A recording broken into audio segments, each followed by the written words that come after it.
हाँ, तो आज की जो क्लास है ये हमारी मेनली किस पे होगी, मतलब मेनली क्या पूरी क्लास हमारी शेड्यूल बेस पे है, जैसे मैंने बहुत दिन से कह रखा था। तो ये क्या हमारी शेड्यूल पे क्लास होगी। इस क्लास के अंदर हम सारे अभी तो हम जितने शेड्यूल होंगे हम पढ़ने की कोशिश करेंगे।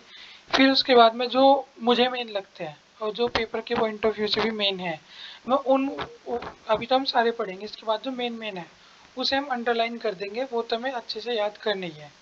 तो स्टार्ट करते हैं अपनी क्लास। सबसे पहले शेड्यूल ए पढ़ते हैं। शेड्यूल ए क्या है? जो हमारा शेड्यूल ए, शेड्यूल सबको पता है ना, जो हमारी फार्मेसी है इसके रूल और रेगुलेशन के लिए। अब जैसे हमारा फार्मेसिस्ट प्रोफेशन है, इसके अंदर फार्मेसी का हमने कोर्स कर लिया है। फार्मेसी सबको पता है, फार्मेसी हो गई। अब कोई अपने हिसाब से कोई इतनी सी फार्मेसी लेके बैठ गया, कोई इतनी बड़ी फार्मेसी लेके बैठ गया। एक तो ये है, चलो ये भी समझ आता है, तो सबकी अपनी अपनी वो है। अब हमें एक मिनिमम एरिया चाहिए होता है फार्मेसी खोलने के लिए, मान लो इतना। अब कम से कम इतना एरिया तो चाहिए ही। अब एक इंसान है उसके पास इतना बड़ा एरिया तो ठीक है, अब उसके पास बड़े एरिया तो बड़े में खोल सकता है वो। लेकिन एक इंसान के पास बहुत छोटा एरिया है, बिल्कुल इतना सा एरिया है, तो उसके अंदर वो क्या फार्मेसी खोलेगा, क्या प्रोडक्ट की जो एक रिक्वायरमेंट है उन्हें मेंटेन नहीं कर सकता। तो ऐसी चीज़ों के लिए भी हमने क्या बना रखे हैं, रूल रेगुलेशन बनाए हुए हैं। इसके अलावा मान लो एक एक फार्मासिस्ट ही है, वो क्या है, वो मतलब कोई भी, जैसे उसे वो फार्मासिस्ट का काम होता है ड्रग से डीलिंग करने का। मतलब हम दवाई देते हैं ना पेशेंट को, तो हमें पता है भाई ये दवाई कैसी है, और मतलब कौन सी दवाई हमें प्रिस्क्रिप्शन के साथ देनी चाहिए, कौन सी नहीं। अगर कोई रूल रेगुलेशन ना हो तो कोई मान लो कोई एल्प्रेक्स वगैरह दवाई है, जोल फ्रेश दवाई हुई, ये क्या है बहुत नारकोटिक्स ड्रग के अंदर आती हैं सब। शेड्यूल एक्स वगैरह में भी आती है ये ड्रग्स। तो अब एक एक तो इंसान है वो प्रॉपर बिना प्रिस्क्रिप्शन से नहीं दे रहा, मेंटेन कर रहा है कि कौन लेके गया है, कितनी डॉक्टर ने डोज लिखी थी, किस डॉक्टर ने लिखा था। एक तो अपना मतलब पूरा ईमानदारी से काम कर रहा है। दूसरा फार्मासिस्ट है, कोई भी आके मांग रहा है उससे, भाई नींद की गोली है, हाँ ले जा, मतलब एल्प्रेक्स ले जा, ट्राइका ले जा, एल्प्राजोलम ले जा, कुछ भी ले जा।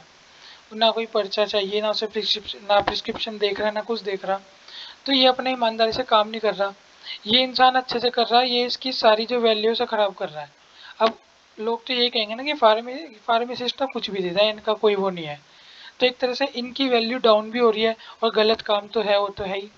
तो इस चीज से बचने के लिए हमारी जो मतलब जो हम कह सकते हैं पीसीआई ने या हमारी सरकार ने क्या कुछ रूल रेगुलेशन बनाई, ताकि इन्हीं रूल रेगुलेशन के हिसाब से हम क्या अपने पूरे फार्मेसी सेक्टर को क्या कर सके, मेंटेन कर सके। यहाँ जो ड्रग्स है उनकी क्वालिटी को मेंटेन कर सके, इनकी क्वांटिटी को भी मेंटेन कर सके कि कितनी ड्रग हम स्टोर कर सकते हैं। और ड्रग से रिलेटेड कोई भी चीज़ है तो उसके ऊपर कभी कोई भी चीज़ हो तो हमारे पास ये हो कि हाँ रूल के हिसाब से ये है।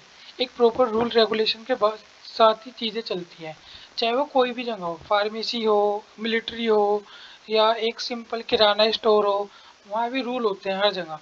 तो यही कुछ रूल रेगुलेशन को हमने क्या नाम दिया है, शेड्यूल दिया है। तो शेड्यूल पढ़ते हैं। एक हमने सबसे पहले जो शेड्यूल ए रखा, इसके अंदर हमने क्या किया, परफॉर्मा तैयार किया किसका, एप्लीकेशन का। एक फॉर्मेट होता है ना एप्लीकेशन का।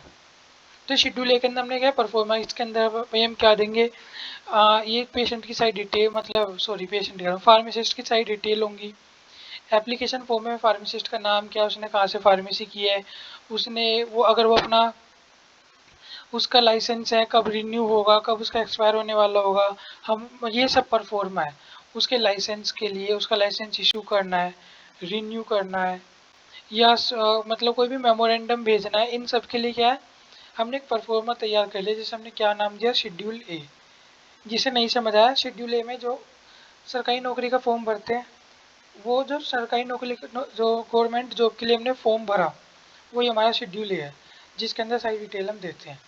तो हमारा जो, जैसे हमने मोहल्ला क्लिनिक के लिए क्या है फॉर्म भरा, तो ये हमारा क्या हो गया, शेड्यूल ए हो गया। अब मुझे उम्मीद है समझ आ गया होगा।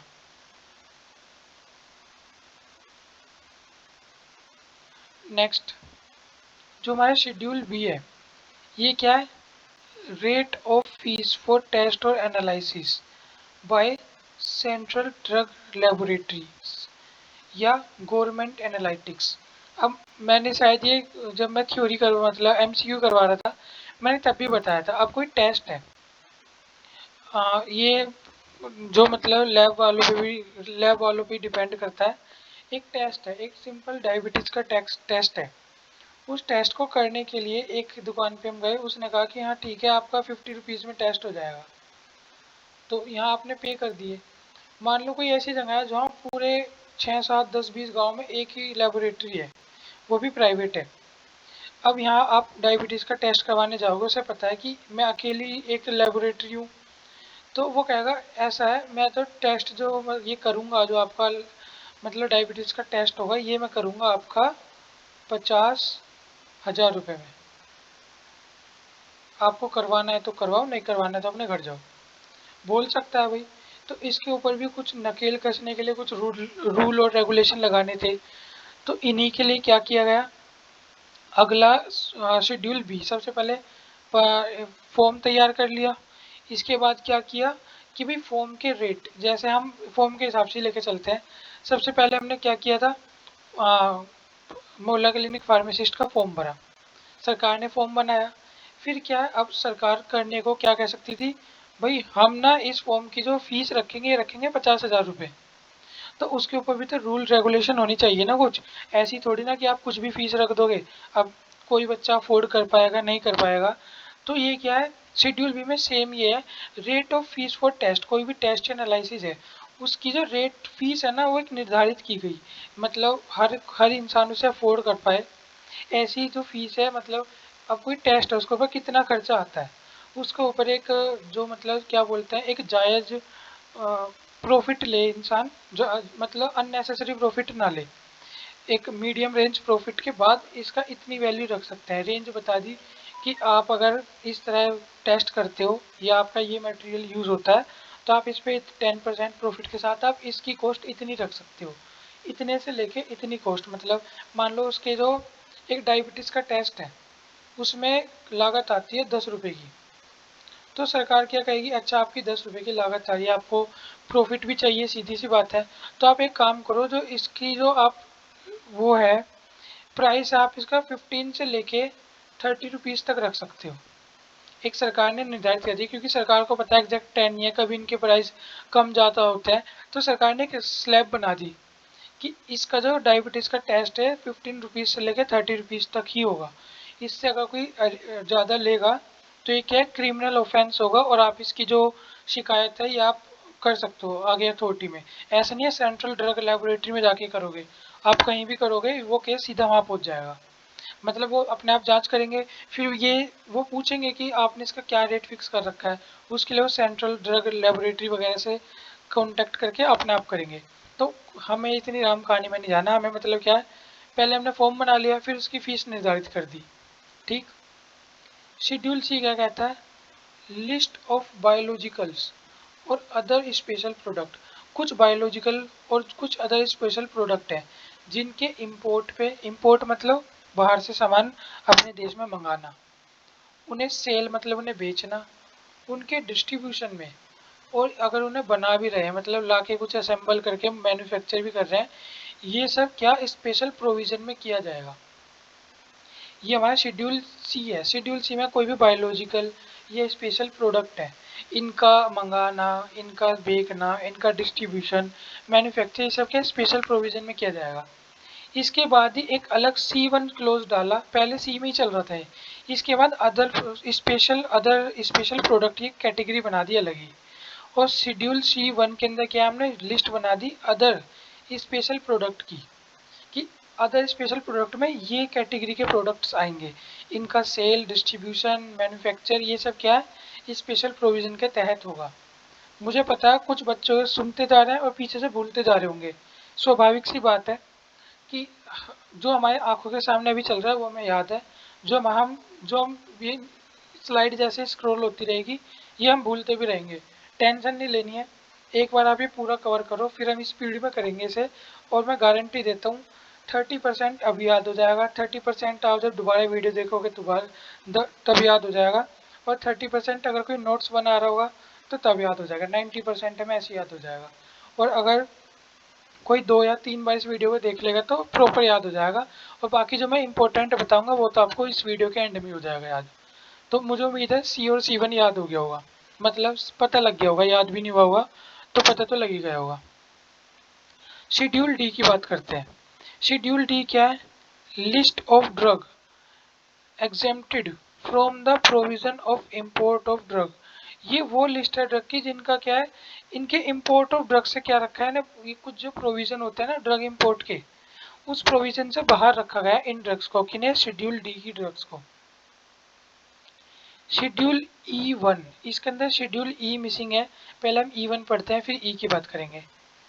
List of poisonous substance under Ayurvedic और यूनानी मेडिसिन। जो आयुर्वेदिक, यूनानी, सिद्धा, ये जितनी भी मेडिसिन है इनके अंदर जो भी पॉइजनस सब्सटेंस होते हैं उनको हमने कहाँ रखा है? शेड्यूल ई वन में। और शेड्यूल ई के अंदर हम कहाँ क्यों कौन सी ड्रग को रखेंगे?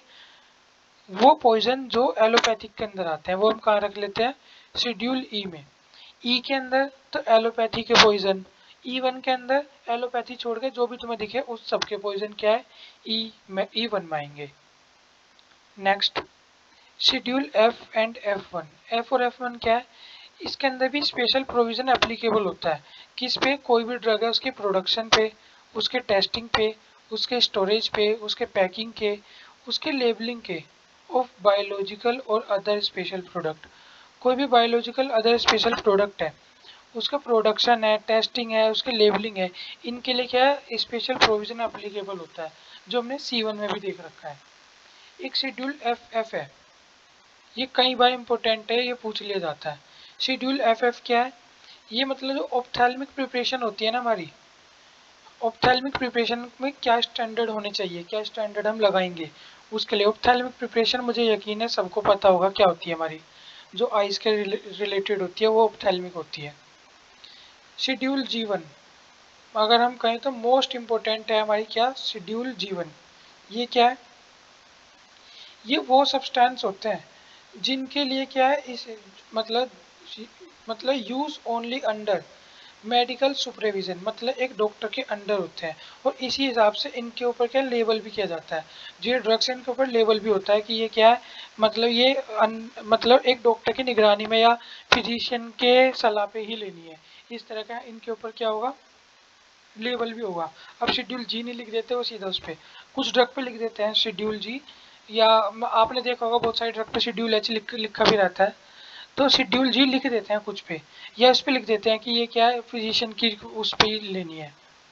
शेड्यूल जी इंपॉर्टेंट है, मैं दोबारा बता देता हूँ। वो ड्रग जो क्या है एक मेडिकल सुपरविजन के अंडर में ही यूज होंगी और उसी के हिसाब से उनके ऊपर लेबल भी किया जाएगा, वो क्या शेड्यूल जी में आती है। शेड्यूल एच अनदर इम्पोर्टेंट, ये भी इम्पोर्टेंट है। ये क्या है?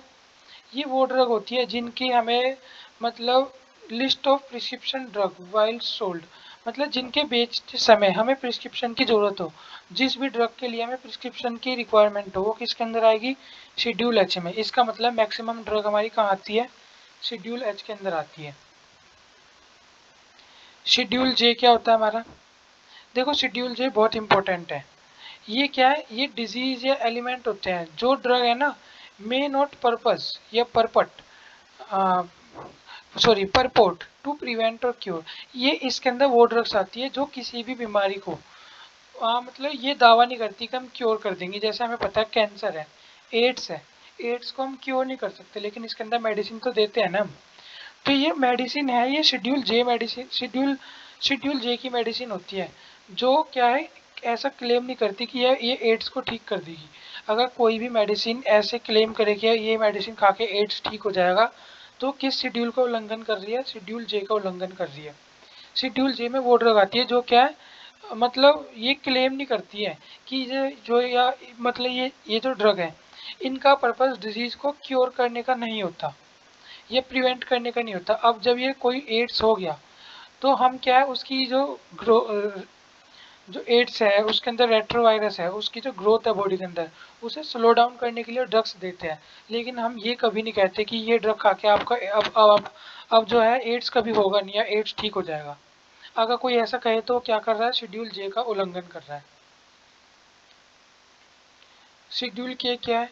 जो ड्रग है expected for certain provision relating to manufacturing of drug, ये शेड्यूल के की वो ड्रग है जिसके अंदर कुछ प्रोविजन होते हैं किसी भी ड्रग के मैन्युफैक्चर के, उससे बाहर रखी जाती है शेड्यूल के की ड्रग्स हमारी। शेड्यूल एम में क्या होता है? List of minimum requirement. मेरे ख्याल से ये इसके ऊपर दिख नहीं रहा होगा,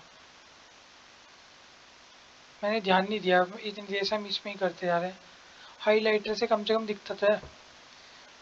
काथम M, list of minimum requirement of factory premises.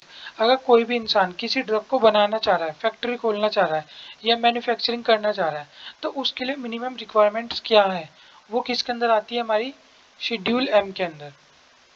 M और एन दोनों ही इंपॉर्टेंट है। एन क्या है? अगर आप एक फार्मेसी खोलना चाह रहे हो तो उसके लिए मिनिमम रिक्वायरमेंट्स क्या है, ये क्या है? हमारी शेड्यूल एन। ओ क्या है? जो डिसइंफेक्टेंट है, उनके डिसइंफेक्टेंट फ्लूइड है, उनके क्या स्टैंडर्ड होने चाहिए, ये हमारे किसके अंदर आते हैं? ओ के अंदर। P, life period of drug. किसी भी ड्रग का एक सस्टेनेबल लाइफ पीरियड क्या होगा, इसके बाद अगर ये ली जाए तो या तो इसका जो थेरेपेटिक वैल्यू है कम हो जाएगी, और इसे लेने से मे बी इसके जो एडवर्स इफेक्ट भी आ जाए। तो एक लाइफ पीरियड क्या है, सबका डिनोट कर दिया जाता है, 2 ईयर, 3 ईयर, 4 ईयर। अगर किसी का 2 ईयर लाइफ पीरियड है तो उसमें हम क्या है 1.5 ईयर या 1/9 ईयर लिखते हैं, मतलब कुछ महीने पहले, ताकि क्या है एडवर्स इफेक्ट से बचा जा सके। तो पी क्या है? हमारा लाइफ पीरियड ऑफ ड्रग है। अभी मैं सब पढ़ा रहा हूँ तो ये मत सोचना कि ये तो सब पे लाइन फेरता जा रहा है तो सारी इंपॉर्टेंट बता दिया इसने तो क्या कर दिया। अभी मैं ये पढ़ा रहा हूँ सब, इसके बाद फिर मैं इंपॉर्टेंट अपनी तरफ से जो मुझे लगता है वो मैं बताऊंगा अभी। शेड्यूल के क्या है? List of coal tar colours permitted. जो कॉस्मेटिक प्रोडक्ट होता है इसके अंदर क्या है, कोलतार वगैरह होते हैं जो यूज होता है, तो इनकी एक एक मतलब एक अमाउंट फिक्स कर दी जाती है कि भाई आप किसी भी कॉस्मेटिक प्रोडक्ट के अंदर इससे ज़्यादा कोलटार या चारकोल वगैरह ऐड नहीं करोगे, क्योंकि बाद में ये हमारी जो हेल्थ है उसे इफेक्ट भी कर सकता है। तो इसके अंदर क्या है, फिक्स कर दी जाती है भी कोलतार वगैरह की जो अमाउंट है इस प्रोडक्ट में इससे ज़्यादा नहीं हो सकती, लिपस्टिक में इससे ज़्यादा नहीं हो सकती। क्या बोलते हैं कि ऐड ही नहीं आता वो, गहरा गहरा पानी समय दे, समय को मात दे, आई को नहीं काजल, उसके अंदर हम इससे ज़्यादा चारकोल नहीं मिला सकते। तो परमिशन वो होती है ग्रांटेड इसके अंदर। शेड्यूल आर क्या होता है? ये वही है जो मेडिकल जो कॉन्ट्रासेप्टिव डिवाइस होती है हमारी, इनके क्या स्टैंडर्ड होने चाहिए। अब मान लो कॉन्ट्रासेप्टिव में कॉन्डम है, वो लेटेक्स का बना होता है, हमें पता है ये एक एक पॉलीथीन, हाँ पॉलीथीन टाइप का, या लेटेक्स बोलते हैं वैसे, इसे लेटेक्स टाइप का मटेरियल होता है। अब ये क्या है, ये कितनी स्ट्रेचेबिलिटी है इसकी, और अगर इसके स्टैंडर्ड मैच नहीं होंगे तो क्या है, ये मतलब ड्यूरिंग इंटरकोर्स क्या है फटने का चांस होगा। इससे क्या प्रेगनेंसी को रोका नहीं जा, मतलब प्रेगनेंसी होने के चांस होंगे। तो इससे तो हमारी जो जनसंख्या घटने मतलब कंट्रोल होने की जगह एक तरह से बूम आ जाएगा इसके अंदर। तो इनके स्टैंडर्ड होते हैं कि अगर कोई देखो ये टॉपिक है, किसी इंसान को गलत भी लग सकता है, मतलब मतलब कोई इंसान इसे डिस्कस करने में थोड़ा हिचक भी सकता है, लेकिन हमें डिस्कस करना है। जो ये कॉन्ट्रासेप्टिव डिवाइस है ये यूज़ किस लिए होते हैं? अगर कोई फीमेल यूज़ कर रही है तो वो क्यों कर रही है, क्योंकि वो अभी प्रेगनेंसी नहीं लेना चाहती या प्रेग्नेंट नहीं होना चाहती। और अगर इसके स्टैंडर्ड इतने पुअर होंगे कि ये जो कॉन्डम है इसके फटने से क्या है प्रेगनेंसी होने के बहुत ज़्यादा चांस है, प्रेगनेंसी हो ही जाएगी। तो ये तो एक तरह से जिस भी कंज्यूमर ने कोई प्रोडक्ट लिया उसका उल्लंघन है ना। ये इसका काम क्या था, प्रेगनेंसी को रोकने का, लेकिन इसकी वजह से प्रेगनेंसी हो गई है, बीच में क्या है टीयर हो गया इसके अंदर। तो इसके भी स्टैंडर्ड है, तो ये भी हम इसका भी हमें क्या रखना होता है, स्टैंडर्ड रखना होता है। अगर ये इस तरह का है, इसकी क्वालिटी इस तरह की होगी तो ये शेड्यूल आर को क्या है उल्लंघन करेगा, इसका या फॉलो नहीं करेगा। शेड्यूल एस क्या होता है? जो कॉस्मेटिक ड्रग है उसके स्टैंडर्ड को क्या करता है, डिफाइन करता है। शेड्यूल टी क्या करता है? Requirement of factory premises for hygiene condition, मतलब कोई फैक्ट्री परमाइसिस है उसके अंदर क्या रिक्वायरमेंट है, उसके अंदर क्या हाइजीन कंडीशन होनी चाहिए। मतलब आयुर्वेदिक के लिए, यूनानी के लिए, ये सब क्या हमारा शेड्यूल टी के अंदर आता है। जो हमारा एलोपैथी का उसके अंदर भी आता है, मैं बताऊंगा, वो शेड्यूल एल के अंदर आती है ये चीज़। शेड्यूल यू किसके अंदर आता है? Particulars to be shown in manufacturing, raw material और analytical record of the drug. जो पार्टिकुलर्स है शो होना चाहिए, मतलब क्या चीज़ हम यूज़ कर रहे हैं मैन्युफैक्चरिंग में, रॉ मटेरियल किस तरह का यूज़ हो रहा है, एनालिटिकल रिकॉर्ड क्या है, कोई भी चीज़ हम बना रहे हैं किस मेथड से बना रहे हैं, हॉट परकुलेशन मेथड है, मैसिरेशन से है, या डिकॉन्टेशन से है, डिकॉक्शन से है, मतलब ये हमें बताना पड़ता है। तो इसके भी क्या है, एक क्राइटेरिया फिक्स कर रखे कि कोई भी पार्टिकुलर्स है उसका हमें बताना पड़ेगा मैन्युफैक्चरिंग क्या है, रॉ मटेरियल क्या है, ये सब क्या है। शेड्यूल U1 सेम चीज़ है यहाँ, ये तो मेडिसिन के लिए था, ये क्या है कॉस्मेटिक के लिए है, बाकी सेम है। शेड्यूल V क्या है, standard for patient for proprietary medicine, जो पेटेंट मेडिसिन है ना उनके स्टैंडर्ड, या प्रोप्राइटरी मेडिसिन है कोई, मतलब पेटेंट वाली मेडिसिन ही है, उनके क्या स्टैंडर्ड है, मतलब कोई मेडिसिन है पेटेंट करवा रखी है किसी ने, तो उसके एक स्टैंडर्ड फिक्स होते हैं ना, वो शेड्यूल वी के अंदर आते हैं। डब्ल्यू क्या है, list of drug which are to be marked under generic name only, मतलब जो ड्रग है जो सिर्फ जेनरिक नेम से ही बिकेंगी वो क्या है, वो शेड्यूल डब्ल्यू के अंदर आएंगी सभी ड्रग्स। जो जेनरिक नेम से होती है, मतलब एक सरकार का क्राइटेरिया भी होता है कि अगर कोई पेटेंट मेडिसिन है, ये मार्केट के अंदर इतने साल तक रह चुकी, तो अब इसका पेटेंट, अब इसका मतलब अभी एक पेटेंट का मतलब होता है बस यही कंपनी इसका मैन्युफैक्चरिंग करेगी। अगर ये कुछ समय तक रह चुकी तो अब इसके बाद उसका पेटेंट क्या हो जाता है, एंड हो जाता है, अब ये क्या होती है जेनरिक के अंदर काउंट होने लगती है। तो ये डब्ल्यू के अंदर वही कैटेगरी क्या होती है, ऐड होती है। अगर मेरी बात स्लो लग रही हो मतलब स्पीड, तो आप स्पीड बढ़ा सकते हैं, और फास्ट तो मेरे ख्याल से किसी को लग नहीं रहा होगा, अगर लगे तो वो घटा सकते हैं, लेकिन मुझे लगता है नहीं लग रहा होगा क्योंकि मैं आराम से बोल रहा हूँ। List of drug whose import, या हुज इम्पोर्ट कुछ ही बोल लो इसे, मैं वूज ही बोलता हूँ। List of drug whose import, manufacture and sale, labelling and packaging are governed by special provision. Schedule X वो ड्रग है जिनका इंपोर्ट हुआ, मैन्युफैक्चर हुआ, सेल हुआ, लेबलिंग हुआ, पैकिंग हुआ, ये क्या स्पेशल प्रोविजन में होती है। नार्कोटिक्स ड्रग भी इसके अंदर आती है। हाँ, अब वो पढ़ा होगा H1 वगैरह भी पढ़ते हैं ना, वो भी प्रिस्क्रिप्शन के अंदर भी जो मतलब एक्स्ट्रा प्रिकॉशन वाली ड्रग होती है, H1 ड्रग सबको पता होगा, जो हम मतलब हॉस्पिटल में हम काम कर चुके थे, हमें H1 ड्रग पता है, ये भी शेड्यूल एक्स कैटेगरी की ड्रग्स ही होती है। तो एक बार हमने सब पढ़ लिया। इसके अलावा अगर हम देखें ना ABCDEFGHI, शेड्यूल आई इसके अंदर क्या है मिसिंग है, तो हम शेड्यूल आई यहाँ पढ़ते हैं। इसके बाद इम्पोर्टेंट बताऊंगा मैं, और जिसे नहीं सुनना होगा तो वो उस ये ख़त्म हो जाएंगे, वो जाके छोड़ के जा सकता है। जो शेड्यूल आई है ये क्या है, ये वो ड्रग है जिन्हें हमने क्या कर दिया, बैन कर दिया। क्यों, इसका रीज़न था इसके अंदर हाई पोटेंशियल था एब्यूज़ का, मतलब इनका एब्यूज़ के मतलब इनका हाई,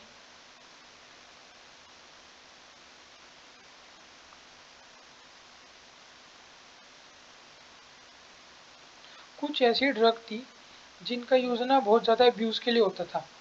मतलब एक तो होता है कि भाई स्पेशल प्रोविज़न में दी जाए, लेकिन इनका ना हमने बिल्कुल ही बैन कर दिया। एक तो ये हमारे मतलब ये था कि अगर हमें इन्हें हल्की सी भी एक्स्ट्रा क्वांटिटी में दे दी जाए, ये अगर मतलब फार्मेसी ड्रग है, ये प्रिस्क्रिप्शन के द्वारा दे भी दी, लेकिन ये वो ड्रग है, ये बैन है वैसे तो। या तो ये कोई बहुत ज़्यादा मतलब एक्सपीरियंस जो डॉक्टर है अपने आप ही देता है, ये कभी भी इस तरह नहीं दी जाती कि लोग पेशेंट को दे दी कि आप अपने हिसाब से, हमने वो कह दिया 5 ग्राम है, आप ये 5 ग्राम ले लेना, हमने एक SDF बना दी, स्पेशल ड्रग फॉर्म बना दिया, दे दिया, इससे वो प्रिस्क्रिप्शन दिखा के वो ले लेगा और वो अपने आप ले लेगा, ये डॉक्टर ही करता है। वैसे तो बैन कर रहे क्योंकि इनकी तो हल्की सी भी ज़्यादा मात्रा से क्या हो सकता है, डेथ भी हो सकती है। और ये हमारे जो नर्वस सिस्टम वगैरह इन सबको भी बहुत सीवियरली क्या कर दिया, ब्लॉक वगैरह भी कर देती है। एक तो आई था GHI, JKL, एल गायब है तो एल भी देख लेते हैं। एल क्या है, वो ये इसके अंदर आता है हमारे गुड लेबोरेटरी प्रैक्टिस।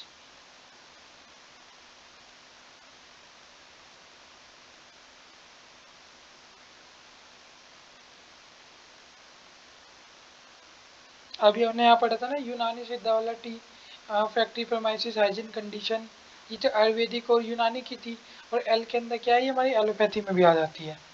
और एक है हमारा GHIJKLMNOPQRSTUVWXY, तो एक शेड्यूल वाई भी है हमारा। शेड्यूल वाई क्या है, शेड्यूल वाई वैसे, हाँ इसमें ही पढ़ लेते हैं हम। ये क्या क्लिनिकल ट्रायल होता है इसके अंदर, और इसकी क्या कंडीशन होती है, क्लिनिकल ट्रायल क्या होगा, कैसे होगा, इसके अंदर एथिकल वैल्यू को हम कैसे करते हैं। मतलब क्लिनिकल ट्रायल जो भी इम्पोर्टेड मशीन है, जो भी इम्पोर्टेड मेडिसिन होती है, मेरे ख्याल से स्पेलिंग गलत है इम्पोर्टेड की, इम्पोर्टेड ड्रग हुई, वैक्सीन वगैरह का भी इसमें कर लेते हैं। ये क्या है, मैं शेड्यूल वाई है। हाँ मैं दोबारा बताता हूँ, ये जो हमने लिखी है ये इम्पोर्टेंट नहीं है।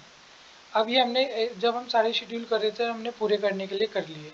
अब हम एक बार मिटो के जो जो हाईलाइट करेंगे बस वो हमें याद करनी है अच्छे से। जो सब कर सकता है उसकी तो बात ही अलग है, वो तो सबसे अच्छी चीज़ है अगर हम सभी पढ़ ले। बेसिक आइडिया हमने सबका ले लिया। एक बस 1 मिनट लगेगी, एडिटिंग नहीं होती वीडियो में इसलिए मिटाने में जो वक्त समय लग रहा है, आप चाहते से जब देखोगे तो स्किप कर लेना। अब जैसे मैं बता देता हूँ इतने, जैसे आज हमने शेड्यूल किए, इसकी सेम इसी तरह क्या है, जैसे इसके अंदर बहुत सारे एक्ट हैं, ड्रग एंड कॉस्मेटिक एक्ट है, और हमारा फार्मास्यूटिकल एक्ट है, ये ताबीज वाला एक्ट है। आ, मतलब दुनिया भर के क्या है हमारे एक्ट है इसके अंदर। हम क्या वो सारे एक्ट भी करेंगे। पीसीआई कब फॉर्म हुआ, मतलब एक क्लास पूरी मैंने क्या सोच रखी है, हम सारे एक्ट ही करेंगे। फार्मेसी एक्ट क्या है, ड्रग कॉस्मेटिक एक्ट क्या है, नारकोटिक साइकोट्रोपिक एक्ट क्या है, medicinal and toilet preparation act क्या है। मतलब कब आई है, मतलब सीधा सन इनका एक वीडियो उसमें बनाएंगे जिसमें कॉम्पैक्ट सारे वो हम क्या है लिखेंगे। तो एक क्लास हमारी उसकी भी आएगी। अब हम क्या है जो हमारे हिसाब से इम्पोर्टेंट शेड्यूल्स हैं वो हम यहाँ मतलब मैं दूसरे कलर से डिनोट कर रहा हूँ।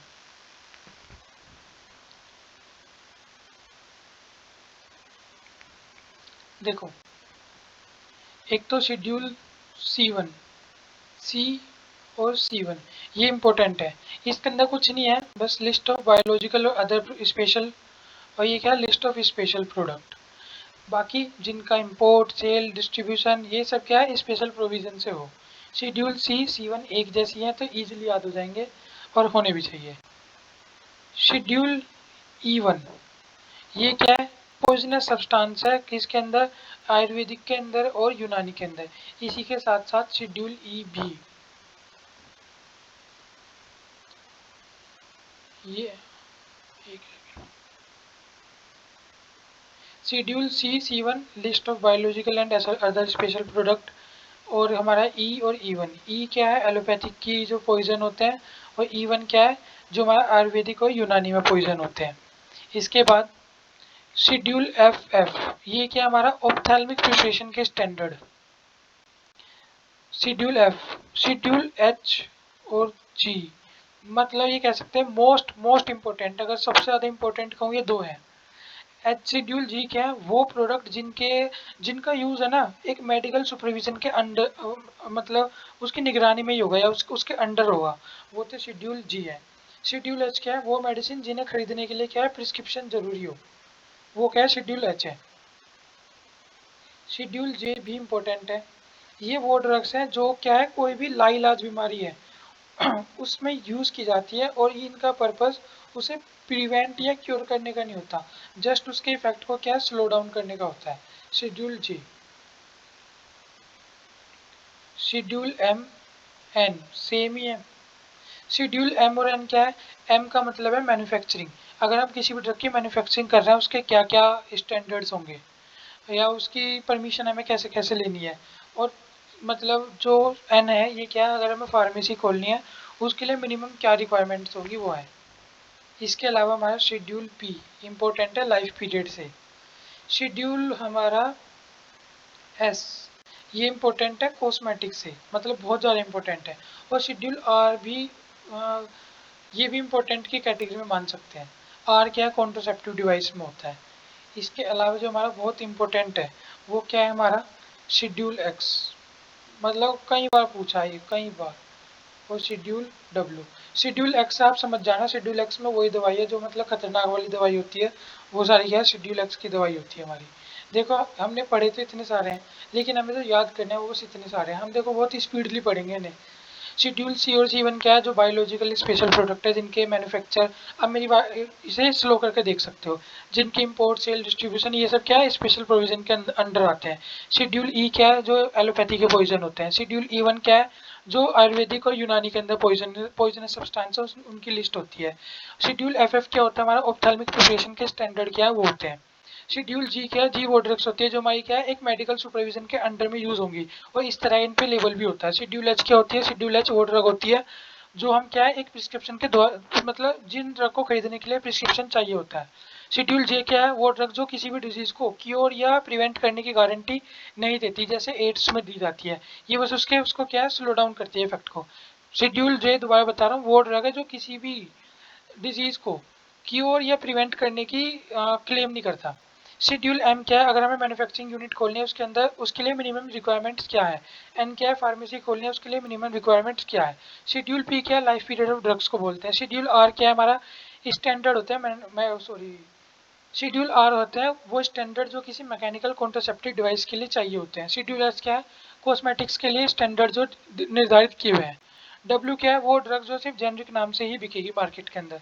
शेड्यूल एक्स क्या है, वो ड्रग जिनका import manufacture sale labelling packing ये सब क्या गवर्नमेंट के स्पेशल प्रोविजन के अंदर होता है। खत्म।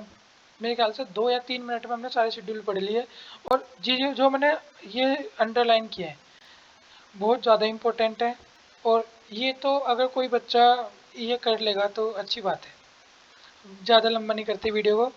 अगली क्लास में हम जो हमारा जो ये है जूरिस है, इसके अंदर जितने भी एक्ट हैं फार्माकोलॉजिकल सॉरी है, ये जितने भी एक्ट है हमारे वो हम सारे एक्ट करेंगे। जैसे एक्ट क्या है, मेडि ये एमटीपी एक्ट है हमारा, इसके अलावा हमारा टॉयलेट प्रिपरेशन एक्ट है, इसके अलावा हमारा फार्मेसी एक्ट है, ड्रग एंड कॉस्मेटिक एक्ट है, नार्कोटिक एंड साइकोट्रोपिक एक्ट है, ये सारे एक्ट क्या हम करेंगे। तो आज की वीडियो में इतना ही। कोई मुझे सुझाव देना चाहे तो आप मुझे सुझाव दे सकते हैं। मैं पूरी कोशिश करूँगा उस पर अमल करने की। Thank you so much.